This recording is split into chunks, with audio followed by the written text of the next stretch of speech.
Hello, welcome back to Gary Grigsby's War in the East 2. This time we are just spending the rest of our action points, our administrative points, and then turning the turn because last time it did go down the entire line and got pretty much everything I wanted to do. And we're also going to decide if we have any reinforcements to bring in, where to bring them in. My initial impression was that the reinforcements should probably go to Kursk because I really want to fight this. I want to fight it out here. I think it's doable, to be honest. I think this is a winnable fight, as goofy as that sounds. The only thing I'm worried about is this 18th Panzer Division here has already crossed the river. That could be a problem. So what I want to be able to do is to throw in some more support against that 18th Panzer Division. So I already have a tank division here. Got some rifle divisions coming in from the back. I could send down something else maybe from up here. See, that's got a couple rifle divisions. I'll send those down as well.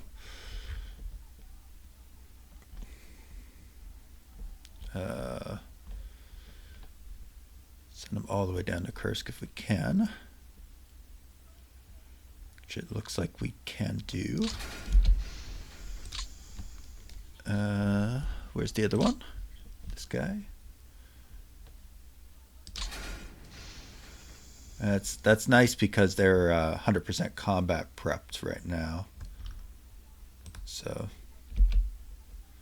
they'll be good to go next turn. Actually, could rail them all the way up to the front theoretically, right? There's nothing that stops that. Well, we can't take them off the train, but next turn we can just take them off the train and put them on reserve. That'd be pretty good. This guy is 0. I wonder if he's just depleted. He does have a good amount of T-34s though. Wow. Alright, I'll keep him around there. Some workers divisions, those aren't very useful. Yeah, these are just useless divisions here.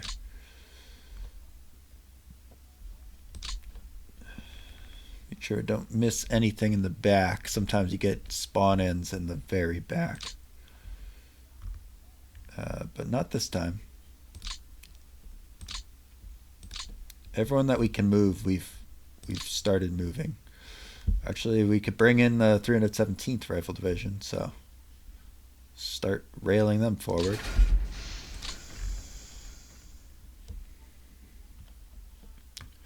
All right.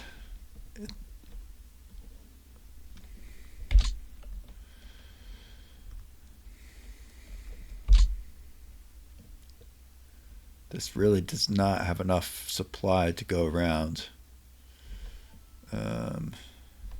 But it's not like I have a ton of other supply areas. And this region here is also going to be a supply problem because the rail here is starting to get damaged. But for now it's okay. Let's turn the rail indicators off. All right. The other thing I was thinking about is maybe throwing down a few airfields under construction. Although we already have a fair amount in this Kursk area. What is Kursk's airfield? It's a level 2. Okay, that's good. Is this level 2 or is this level 1? It's level 1. This one. It's level 1. What I was thinking about is potentially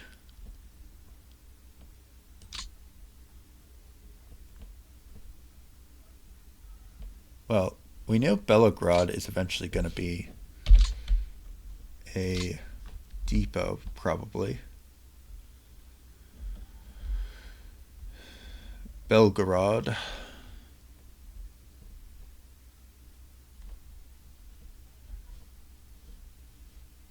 And we know, oh, that's already what depot. Okay. Yeah,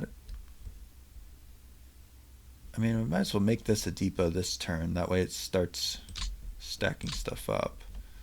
We could just drop it down to 1. I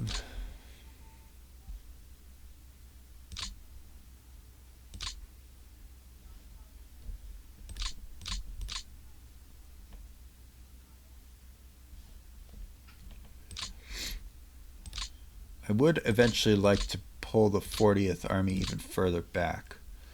Actually, just so I remember to do that next turn, let's set them to a slightly darker, a slightly lighter color.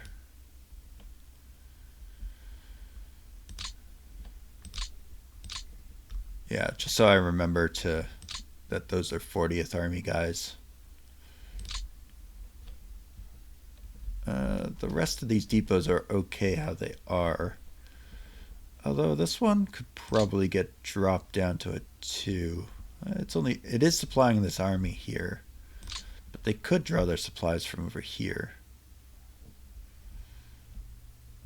Tough to say.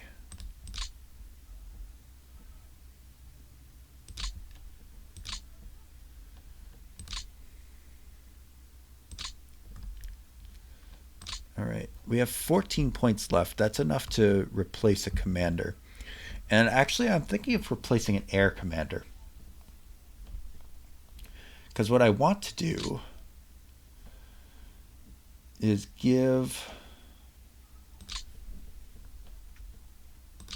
get a really nice air commander. And then let's see who's good at this point.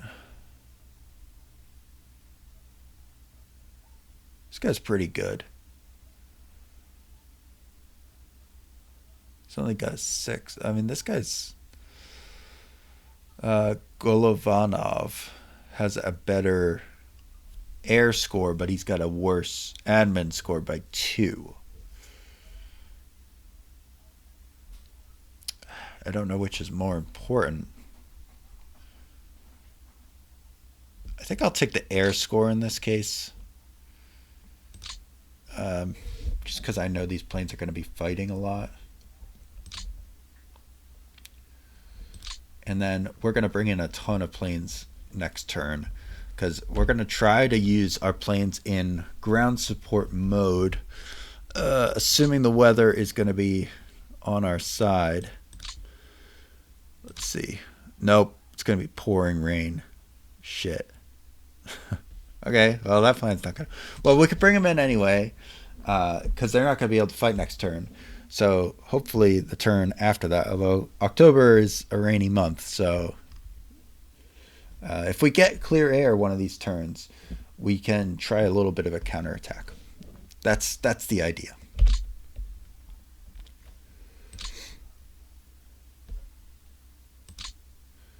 Can I still bring in units to here? No. No. So I could bring him into Belgorod. Belgorod. I don't know why I keep saying Belgorod. I could bring him in here. So let's do that. Let's bring him into Belgorod, and let's see what we have available for reinforcements.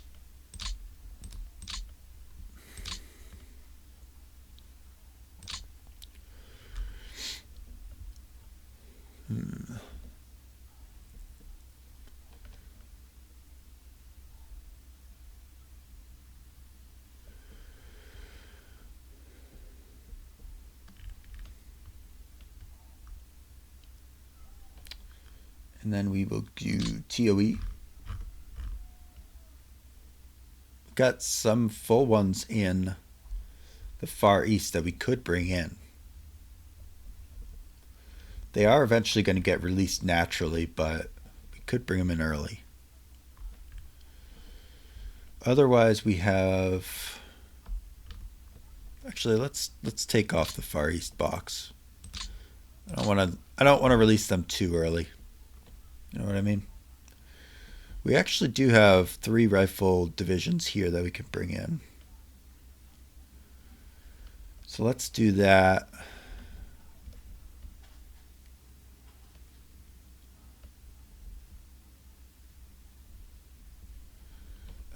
So let's set TOE 100, 100, and only infantry.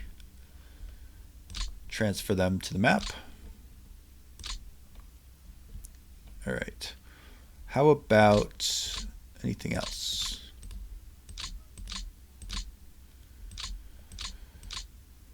We do have some artillery we could bring back in. Yeah, let's bring it in.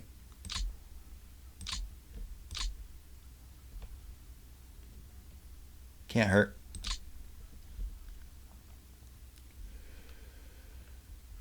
And we have 2 AP left. So I'm thinking let's fortify.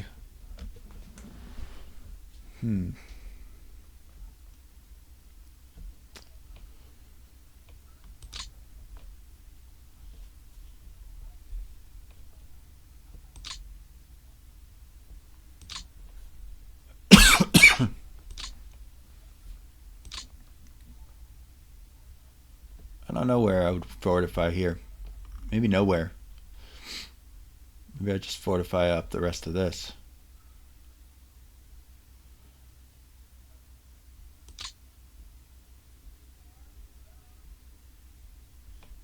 I don't know. It's kind of tricky.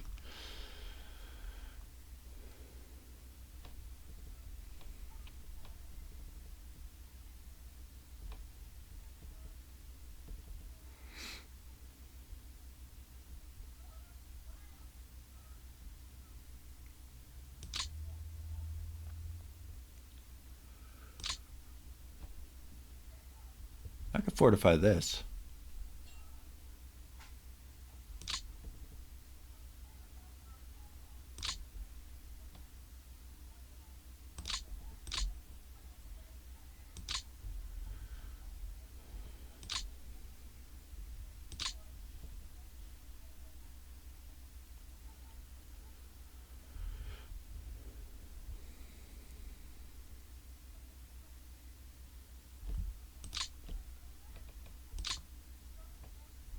So that's 1, 2, 3, 4, 5, 6 away from there.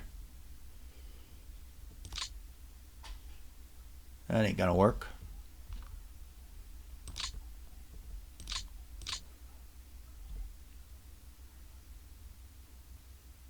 Alright, well, this will have to do for now. This is only a brigade over here, so perhaps we can slow them down with just rifle divisions.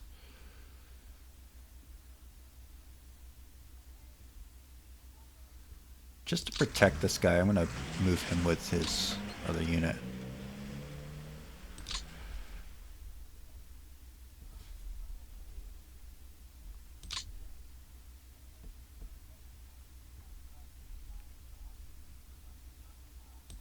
What I'm hoping happens here is I hope they move up another hex, and then I can counterattack them. That would be good.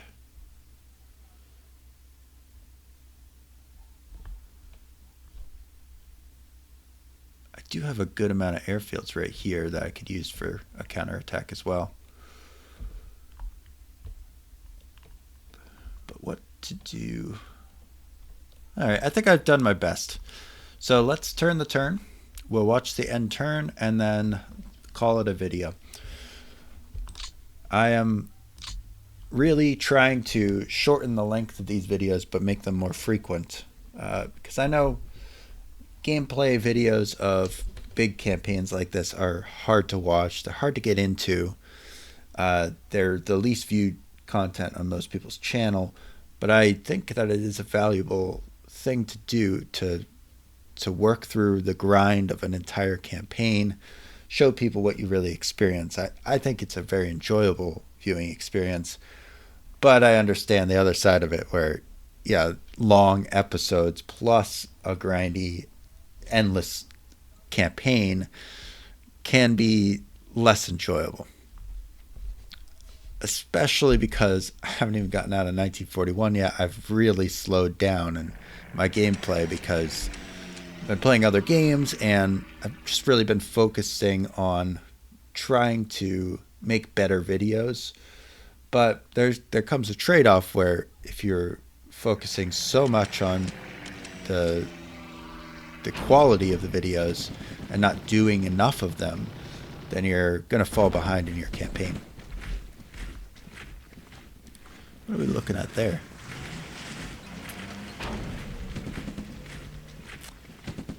Okay. This is that 27th Army or whatever on the Northwestern Front. And over here we got the 8th Army. Doesn't seem like it's getting attacked, but this is that disaster of the 11th Army. Let's see what happens to them. I would be shocked if the Axis did not do something to them. Routed, huh?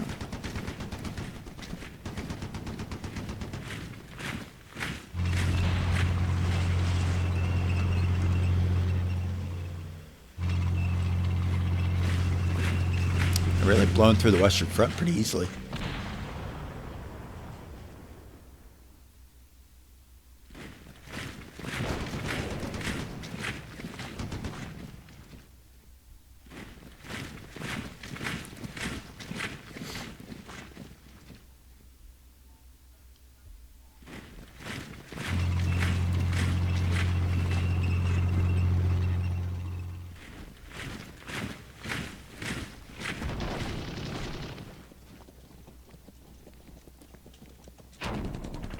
The Panzer Recon Battalion attached to that thing. That just reminds me of Bitter Woods, where you got that Recon Regiment with the max move speed of 5. Just so powerful in that game.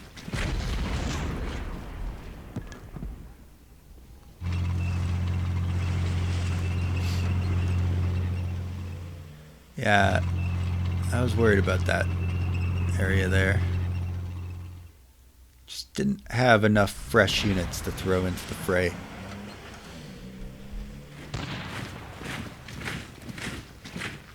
Held. Wow, I'm actually shocked at that one. Cavalry division holding out against a infantry division? I mean, I know they got the river, but still.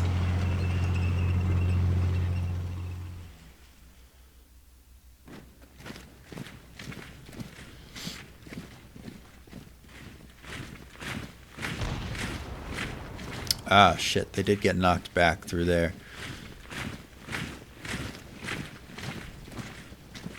I was hoping they would hold on, but no such luck.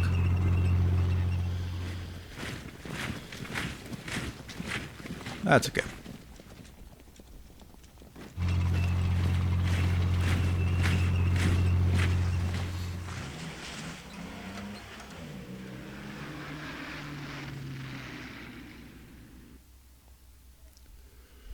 All right.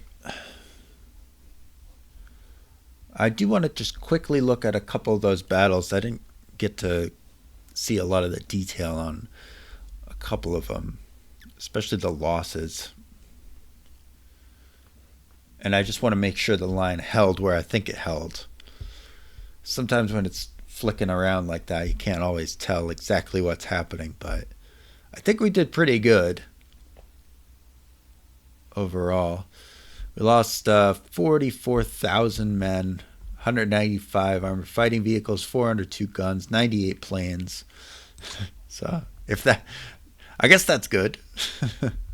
And the Axis lost 24,000, almost 25,000 men this turn, along with 75 guns, 43 armored fighting vehicles. That's quite a bit.